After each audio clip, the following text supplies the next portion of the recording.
Hello everyone, my name is Shayan. I am a student of Delhi College of Arts and Commerce, University of Delhi, and I'm pursuing political science honours, and I'm currently in my first year. An important topic or an important thing of intense discussion that happens in any person's life who range from the age of 17 to 18 is the transition that they will make from high school to college. Well, I mean, we've seen it in sitcoms, we've seen it in TV shows. They always portray it as something which is scary and overwhelming, and something which is going to really just change your life. And yes, all of that is true, but then again, I think having discussions and understanding how to go through the process beforehand really puts you at a higher edge and really helps you streamline and smoothen down the entire process. So for me, what happened is that of course in my 12th we were told that obviously we are going to have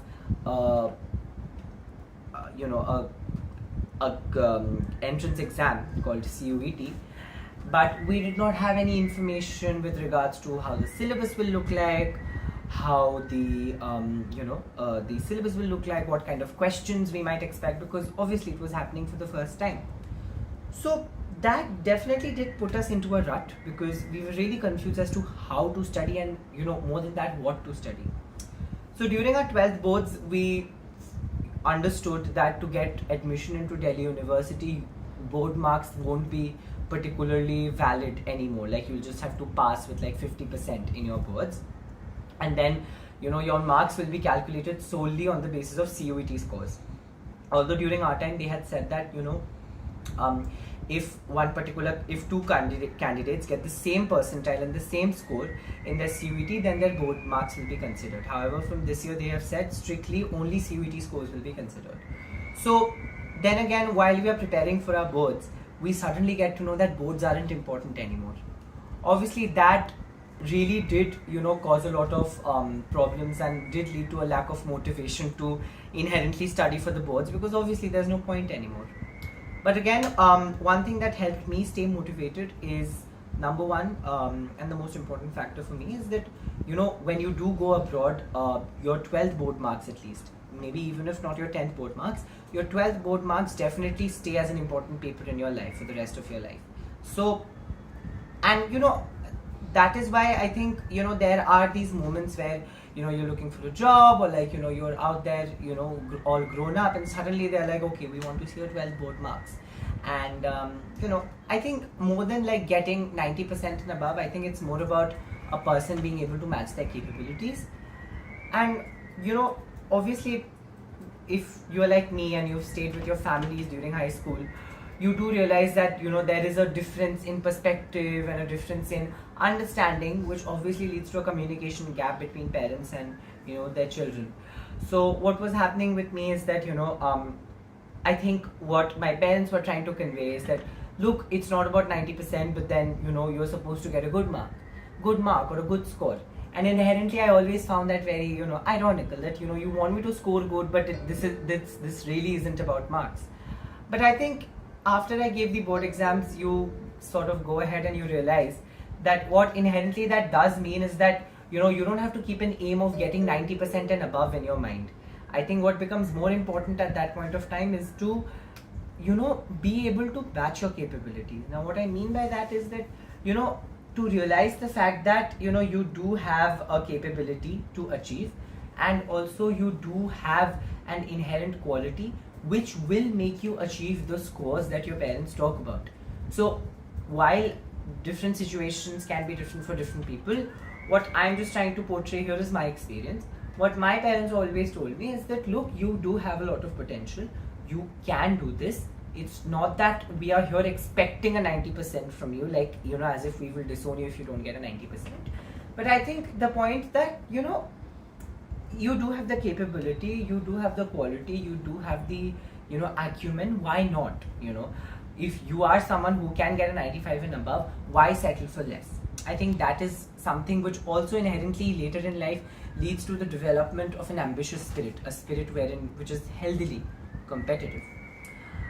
Now, of course, what happened is, since CUET was happening for the very first time, it got delayed again and again and again. First, the exams were scheduled for June, then they did not end up happening in mid-July. They started in, late July and went on till August end. So, we were all so confused because obviously, number one, we did not have any idea what the syllabus is going to be. It is later that we got to know that yes, it's going to be class 12 syllabus, and also it is going to be it is going to have things like logical reasoning and logical reasoning and mathematics and things like that. And many students, especially those who belong from a humanities background, left those subjects back in 10th. So obviously that became very tough to navigate. Regardless, we all gave the exams, and thankfully many of us did make it into DU. So I think what, academically speaking, what it meant is just to have that aim in mind, that if I am in a good college, I will definitely be at peace. First of all, it is a myth that all your worries will vanish away once you get a good college. That's not true. There will be new worries that will happen, but yes, definitely one thing that will bring relief to you is the fact that, oh look, I am in a good college, or maybe I am in my dream school, and that is what mattered to me. And I achieved that milestone in my life. Now I have other milestones to cover, but this milestone is covered, and I'm very proud of myself. I think that is what helped me. Another thing that really helped me is the fact that, let me do this for myself. Let me not do this because my parents want me to get into DU, or my friends say that DU is great, or my seniors at school say you should definitely come to DU. Let me do this because I myself want to get into DU. So inherently you are not succumbing or succumbing or becoming complacent with the fact that, oh, everyone else wants me to do this, so I really don't know what's my ambition. Make that your ambition. Make it an ambition for you to be able to achieve what you want to. And I think when you do that, it takes away a lot of pressure from your head, because people then realize that there is not the external pressure. If the pressure is created, it's kind of like an eustress, which is basically positive stress, and it helps you to go ahead and be all positive about it and healthily competitive about it, right? And that comes from within, which really helps. Now, another thing which was very important to, I think, for a lot of teenagers like me, and also for my own personal case, is that during the pandemic, during the lockdown, we were just, and the CUET and everything was happening at a point of time when we were just stepping out of the pandemic. So personally for me, there were moments where I was not in a very good place mentally, or I was struggling with my mental health. And at the same time I had the pressure of studying for boards and then studying for an entrance exam, and when your mental health is messed up, you don't even feel like getting out of bed, let alone going ahead and sitting down to study. So I think in that case, if for some people their mental health has degraded to the point that it is dangerous, I think they should not neglect their mental health just because they have to study, or they have to get good marks, and ignore their mental health completely. Because trust me, if your mental health isn't at the right place at the right time, even if you don't want it to, even if you don't like it when it happens, it will affect your general general conduct throughout the day. So regardless if you feel the need for it 1 month before the board exam, 2 months before the board exams, or 3 months before the entrance exams, take therapy. If you need help, take it. If you need help, ask for it.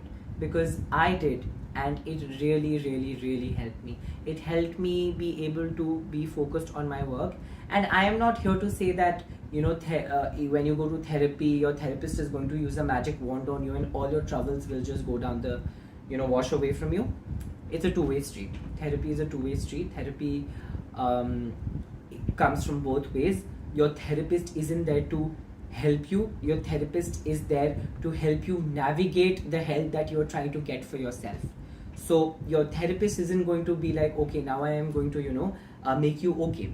Your therapist is going to be there with you throughout the ride, and you are going to fight your battle to win it at the end of the day and be okay by yourself. All that a therapist does is that helps you navigate that path easily. So taking therapy really helped me, because academically, of course, it helped me focus on what's important.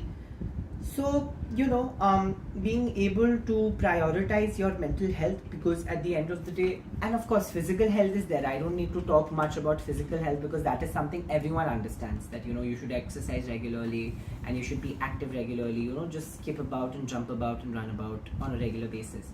Everyone knows about that. But people willingly, unwillingly end up neglecting their mental health. And at that point of time, when it gets too bad, they are not able to control themselves. So, obviously, it can always be different for different people, different backgrounds, different sensibilities. Maybe some families are not open to understanding mental health or providing for mental health agencies and services. I think at that point of time, the individual should take matters into their own hands and, go ahead and get therapy for themselves, or try to persuade their family and make them understand that, this is as important as my physical health is. So being able to access mental health services and being able to access therapy, although yes, it does become difficult for many families because therapy is not cheap. But I think, sometimes maybe talking to friends and, reaching out to someone you trust and talking about your problems with them is honestly a lot of therapy as it is. So I think that also helps. While getting professional help is something which is obviously recommended, obviously at the same time it is not something which is particularly accessible to. So I think at that point of time, talking to someone who has a nuanced understanding of feelings and emotions also really helps, because that also helped me, apart from the fact that I took therapy. So this entire phase of, transitioning from school life to college life in itself is something which is very complicated, because neither are you associated with school anymore, neither at the same time have you been allotted a college. So neither are you here, neither are you there. In Hindi we call this na ghar ka na ghat ka. So at that point of time, what happens is that you don't know what to do, right? And one very good suggestion that people are supposed to do, and I feel that it really helped me, is to be able to find yourself and find your hobbies. You left that Western music class probably in class 10 because you had to study for your boards. Now is the time to pick that up again and start with your music lessons again. You stopped attending drawing class at the age of say 15. Start it again. Go ahead, pick up that paintbrush and start painting again. Because what happens is that the more hobbies and the more skills that you develop in this free time between college and entrance exams and things like that, these skills inherently end up helping you in college. Because once you get to college and then you start developing on your skills, of course you can do that, but then at that point of time there isn't a lot of time that's left. You realize that I don't have a lot of time because I have to focus on my college work, and then I'm not able to focus on my hobbies and my nourishing my skills. So I think that period of sort of an idle time period that happens between school and college, at that point of time you should improve your skill set, learn new hobbies, learn to do new things, etc. So I think that is also something which makes the transitioning smoother, because the realization that 14 years of your life are complete, that honestly hits very hard for some people. And especially for our batch, what happened is that since high school only happened online for 2 years, we didn't really get to experience senior secondary high school. So, and then you are being told that it's all over. So obviously that is something which feels a bit unfair, and it feels like, oh shit, we didn't get to experience that. So I think the transition period definitely is complicated, but then when you are able to get access to what's important, like mental health services, and build your own hobbies, develop your skill sets, and basically the point is that in this particular period of time, invest all your energies onto yourself, be it creative, be it metaphysical, be it any sort of energy. Invest all of that into yourself, because that really helps you to stay engrossed, stay engaged, and it also develops healthy limits and opens up new avenues for your mind. So the transition period, therefore, I think can be smoothened out when you are able to sort of focus on what's important. That you're done with school, now you have to make a life for yourself. You're 18 or will turn 18. You're an adult. So you gradually have to start seeing the real world and facing the real world and navigating through it. And if I were to quote a dialogue from Friends, when the group of friends, all of them cut out Rachel's credit cards at her apartment, Monica hugs Rachel and says, "Welcome to the real world. It sucks. You're gonna love it." So I think the realization of that is very important, and that happens naturally. That there isn't like a mantra or like some sort of a spooky spell that is going to go ahead and be like, "Oh, now you've realized that you're an adult." That comes from internally and from within. So I think to all the aspiring viewers out there, those who are aspiring to get into colleges or are waiting for their college allocations to come out, don't worry, it is not the end of the world. It is something that will end up happening eventually. Something or the other you will definitely get. And more than that, instead of worrying what the results are going to be, it is much more productive to invest all of that time and energy onto yourself. Learning more about yourself, spending time with family, spending time with yourself, and whatever was mentioned earlier. So while it is a roller coaster ride, it is a stable roller coaster ride, and it will have its ups and downs. It will have those moments where you're not able to navigate through your friendships, your relationships. But when you do have a good set of friends by your side, when you do have a good set of people in general by your side, the transition, it does become easier, but then again, it does not become a cakewalk. So all the very best to all the viewers out there, and I personally hope that all of you get into your dream colleges, and I'm pretty confident about that. And just keep going, keep flowing, and just keep your head high. That's all. Life always tries to push us down and throw us onto the ground, but then what we forget is when we are thrown onto the ground, the only other way to go is up. Someone wise, I don't exactly remember who, I think it was a friend or a professor or something, had once told me that Shayan, once you hit rock bottom, there is no other way than going up. So if you feel that you've reached rock bottom and you have absolutely nothing to do, the inherent point is that you have absolutely everything to do. Because once you hit rock bottom, the only way to go is upwards. So therefore you won't go anywhere but upwards. So whatever teeny tiny effort that you make, or whatever little effort that you make, is accumulating and creating bigger steps and higher steps to your path of success and to get into your dream college. So with that, I thank everyone a lot, and I just wish that everyone gets into their dream colleges. This transition period will be complicated, but it will also be a lot of fun, so enjoy it to the fullest. Thank you.